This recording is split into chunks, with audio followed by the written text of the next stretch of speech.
Bom, o ministro da Saúde, Eduardo Pazuello, ele defende o tratamento precoce contra a Covid-19 para a população do Amazonas. A declaração ocorreu durante visita ao estado, que passa por um segundo pico da pandemia do coronavírus, com recorde de internações e também de óbitos. Pazuello fez um pedido ao prefeito de Manaus e para que todas as unidades básicas de saúde funcionem. Vamos ouvir. Todas abertas que possam atender também Covid. Tem que ter triagem, é um modelo que tem que ser discutido. Tem que poder chegar ali do lado de casa e ser atendido. Se não vai ser dentro, vai ser numa estrutura externa. Neste momento, essa é a prioridade e começa no atendimento básico. O ministro também reconhece a crise na saúde pela qual o estado passa e que também inclui o baixo armazenamento de oxigênio para uma demanda de internações bem crescentes. Estamos vivendo crise de abertura de UTIs? Sim. Estamos vivendo crise de pessoal? Sim. A nossa saúde em Manaus ela já começa com 75% de ocupação.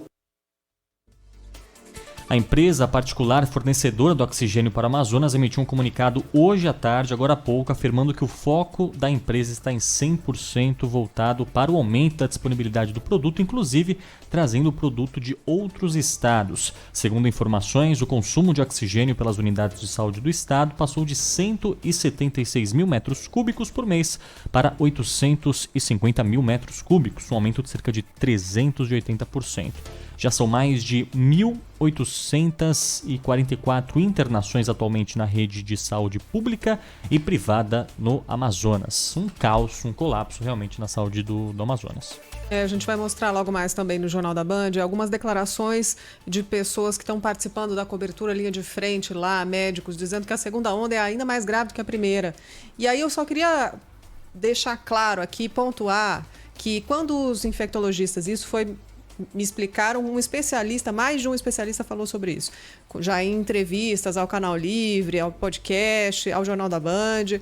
Quando eles falam em imunidade de rebanho, eles estão falando de vacina. Eles não estão falando de entrar em contato com o vírus e se contaminar.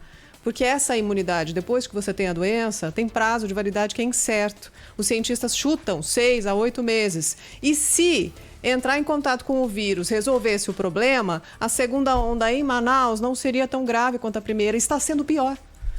Já tem pesquisas de universidade apontando que 70% da população de Manaus já tinha entrado em contato com o vírus. Se a imunidade de rebanho existisse, Manaus seria a prova. Não existe dessa forma. É vacina que resolve o problema, é só para mostrar para vocês, a situação lá está muito grave, as imagens são terríveis, daqui a pouco eu vou pedir para o Vitor colocar para a gente aqui a imagem na transmissão ao vivo do YouTube, a Rádio Band News FM, uma imagem dos pacientes atendidos no chão de um hospital em Manaus. Não tem leito, não tem nem onde colocar os pacientes. As pessoas sendo deitadas no chão do hospital sendo atendidas.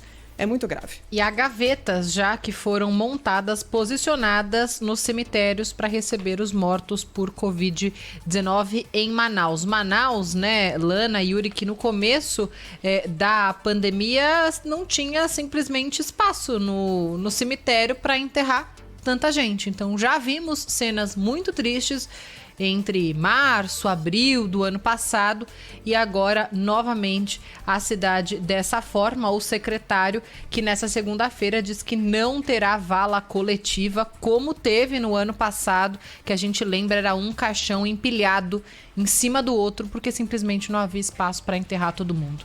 Então situação muito complicada que acontece em Manaus.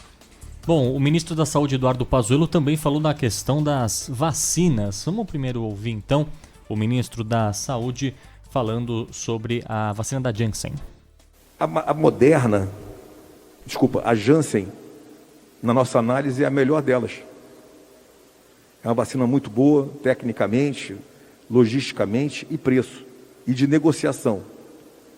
Só que elas só entregam vacina no segundo trimestre longo, a maio, e o número são 3 milhões. Desculpa, 3 milhões não dá meia cidade como o Rio de Janeiro. Mas eu vou comprar. Só tem 3 milhões. E ele também, o ministro da Saúde, Eduardo Pazuello, falou sobre a vacina da Moderna. A Moderna também é muito boa, mas ela custa $37 a dose. Para vocês compreenderem, a AstraZeneca custa $3,75 a dose. A Moderna quer 10 vezes o preço da dose. Aí tu diz, tudo bem, deve ser a Ferrari, eu quero. Só outubro. E quantas? Não, olha só, 6 milhões, 5 milhões, ainda a discutir. Aí fica difícil. Pois é, aí da Moderna, o ministro explicando o porquê, né? Apesar de bons dados também, como seria no Brasil. E da Pfizer, hein, ministro? Pfizer. Todos já sabem das cláusulas da Pfizer, eu acho que não preciso repetir, mas eu vou ser sucinto. Isenção completa de responsabilidade por efeitos colaterais, de hoje ao infinito. Simples assim. Justiça brasileira abrindo mão de qualquer ação judicial sobre a empresa, simples assim, de hoje ao infinito, sobre a vacina, e ativos brasileiros no exterior disponíveis para uma caução, entenderam, né? Ativos é grana, caução é um aval, num depósito ad eternum para futuras ações no exterior. E outras cocitas que eu não vou explicar mais. Eu topei. Vamos fazer desse jeito mesmo, porque é o que tem. 500 mil doses em janeiro, 500 mil doses em fevereiro e 1 milhão em março. Com todas essas cláusulas. Agora, né, ministro? Agora, porque o acordo que a Pfizer tentou fazer em agosto era para começar a receber 70 milhões de doses em dezembro do ano passado. Então eu escuto o ministro falar sobre essas tentativas de negociação com os laboratórios, dando risada no final, como se tivesse coisa que a gente não podia saber. A gente não pode saber, né, ministro? Sabe o que eu escuto? Mimimi. Incompetência é o nome disso.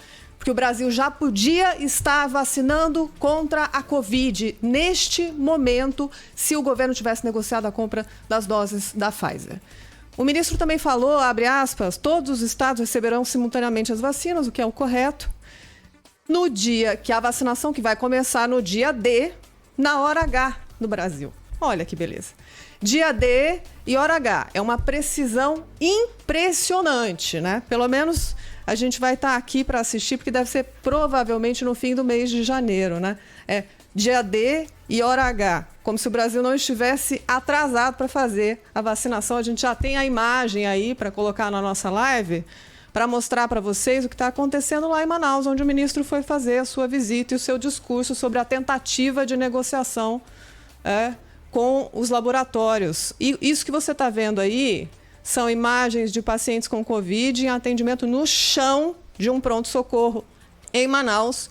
Os 2 pacientes atendidos no chão de uma unidade não tinham indicação para internação, segundo a Secretaria de Estado de Saúde do Estado do Amazonas. Um vídeo divulgado nas redes sociais mostra os pacientes com Covid-19, essa informação é da Rádio Band News FM, sendo atendidos deitados apenas sob lençóis na enfermaria do Serviço de Pronto-Socorro de Pronto Atendimento e da Policlínica Danilo Correia, no bairro Cidade Nova, Zona Norte de Manaus. É difícil a gente seguir com paciência depois de ouvir o ministro e mostrar uma imagem delas. É imagem terrível, as pessoas deitadas no chão. E esse é o atendimento que os pacientes estão recebendo lá em Manaus, para você que está participando ao vivo com a gente aqui do Bastidores do Poder. Uma segunda onda ainda mais violenta do que a primeira, e a gente tem que ouvir o ministro dar desculpas esfarrapadas sobre o fato de não ter negociado nenhum lote de vacina antes do momento que a gente vive hoje. Um corredor, né, Lana? 2 pacientes, cada um sentado de um lado ali da parede, sobre um lençol, sozinhos, também não há nenhum médico ali, não há nenhum atendimento, eles estão simplesmente largados. É assim, tomara que não tenha o dia D e a hora H da principal morte em Manaus, né, de um número, de um pico de todo mundo sendo enterrado lá.